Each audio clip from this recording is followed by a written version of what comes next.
Bueno, ¿no les ha pasado que ya sea por el trabajo o en la vida cotidiana, pues les toca en algún momento, ya sea en una fiesta familiar o en una asamblea de trabajo, hablar en público?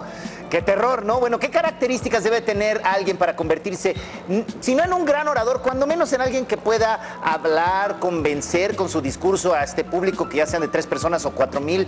¿Qué es lo que necesita, no? Vamos a descubrir algunas de estas pistas que quién mejor, como ya lo presentó Rodrigo Bet con su... nuestra experta en lenguaje persuasivo, Pamela Yan. Buenos días, ¿cómo viste eso? No. Parecen vikingos, ¿no? Los hubieran visto a todos los camarógrafos. Todos.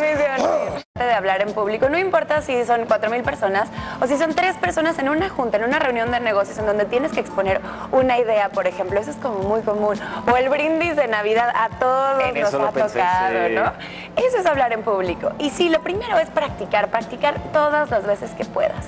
Hablar en público no implica pararse en un escenario y hablar frente a una audiencia gigantesca, ¿no? Cada vez que tengas la oportunidad de hablarle a más de 2 personas, ya estás hablando en público. Entonces, la práctica hace al maestro. O sea, hay que hablar, hay que aventarnos, porque de esa forma vamos a ir sumando experiencias buenas que nos vayan dando esa seguridad para decir, ok, mira, sí me siento cómodo por aquí, creo que estoy identificando mi personalidad como orador, esto es lo que me determina, y también experiencias no tan buenas que nos puedan decir, ok, por aquí no va la cosa. A ver, Pam, el primer paso, porque sí, me acuerdo de un compañero de la universidad que sí temblaba cuando le tocaba dar clase, el primer paso para ya poder pararse enfrente de alguien a hablar. Bueno, lo primero es tomar en cuenta lo que comentamos en el programa anterior, en donde hablamos de cómo liberarnos de los nervios antes de hablar en público. Una vez que ya aplicamos eso, entonces lo primero que hay que tomar en cuenta es a nuestra audiencia. Porque sabes que ya la mayor parte del tiempo estamos como muy absortos en lo que queremos decir, cuál es nuestro mensaje, y sí, perdemos mucho tiempo pensando qué decir. Aquello en lo que debemos de concentrarnos no es en qué quiero decir, sino en cómo quiero hacer sentir a mi audiencia cuando le diga este mensaje. O sea, tienes que preparar un speech, porque digo, aunque a 2 personas ya le estés hablando en público, es muy distinto cuando estás platicando con amigos a cuando te vas a levantar ante una clase llena de chavitos, adolescentes, o vas a dar una plática ante maestros o ante gente muy importante. Te da mucho nervio y a veces, aunque te lo aprendas todo de memoria, llegas y te quedas así como en blanco. Es que eso es lo primero que no debemos de hacer, aprendérnoslo de memoria. Jamás se aprendan, por favor, algo de memoria. Sí se vale organizarlo, y de hecho debemos de prever, debemos de tener una estructura clara. Lo que debemos de tomar en cuenta es lo siguiente: ¿cuáles son mis mensajes clave? ¿Cuáles son esas ideas clave que quiero transmitirle a esta audiencia y por qué? ¿Qué es lo que quiero lograr en ellos cuando acabe de hablar? ¿Ok? Tengo a lo mejor 3 mensajes clave porque me dieron 30 minutos para hablar. Entonces, de acuerdo al tiempo, voy a determinar estos mensajes clave. Ahora, voy a pensar como narrador, como novelista más bien. A ver. ¿Cuál es la forma más coqueta, más seductora para que mi mensaje sea más impactante de acomodar la información? ¿Qué digo primero y qué digo después? Es decir, cada mensaje clave debe tener 3 cosas, ¿ok? Fíjense. A ver. 1, lo importante. Esos datos duros, esas cifras, esas estadísticas, aquellas cosas que van a darle sustento, fundamento a mi idea. Eso es lo importante. 2, lo interesante. Porque esto que estoy diciendo es importante para mi audiencia. ¿De qué manera los afecta a ellos directamente? ¿De qué forma cubre sus necesidades? ¿De qué manera es interesante para ellos? No para mí, ojo. ¿De qué forma esto es importante para ellos? Eso es lo interesante. 3, lo memorable.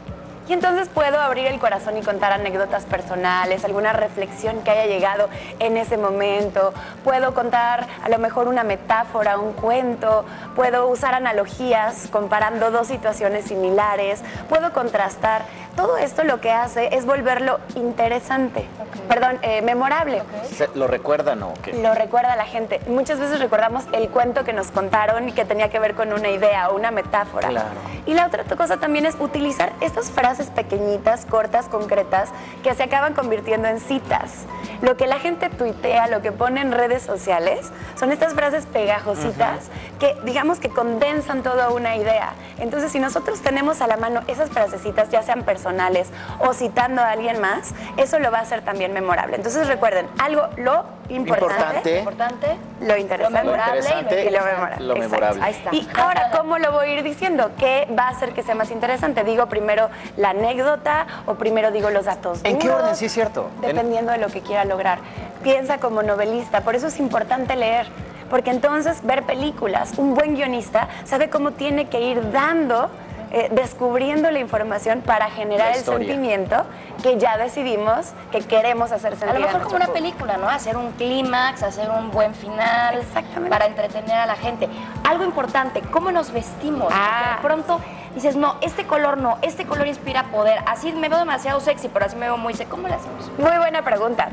¿Se acuerdan que lo primero que dije es descubre cómo quieres hacer sentir a tu audiencia? Bueno, con base en eso es qué tengo que proyectar para que ellos se sientan así. Por ejemplo, quiero que se sientan seguros o inspirados o motivados, pero ¿qué tipo de emoción hay de por medio? Supongamos que la seguridad. Quiero que se sientan seguros de que todo va a estar bien. En una oficina vamos a dar un mensaje. Entonces, para ello, ¿cómo me debo de vestir? ¿Qué colores debo de utilizar? ¿No? Hemos hablado anteriormente de colorimetría, pero también aquí es, a ver, me voy a poner un escotazo y una falda acá. ¿Qué estoy proyectando con eso? Yo creo que nada más van a ver tu sexiness y no van a ¿Y escuchar de qué habló? ¿Quién sabe? ¿Verdad? O me voy a ir de jeans y entonces con eso voy a transmitir profesionalismo y formalidad. Informalidad. No, pero tampoco siempre es necesario irse de traje. Hay que pensar qué quiero transmitir y proyectar. Y lo mismo con los ademanes. No se trata nada más de mover las manos por moverlas o de desplazarnos en el escenario por utilizarlo. ¿Lo dejamos a manera natural de cómo nos expresamos? Sí, las manos y los movimientos deben de ser siempre para ilustrar lo que estamos diciendo. Todo aquel movimiento que no sirva para ilustrar, sirve para distraer. Ok.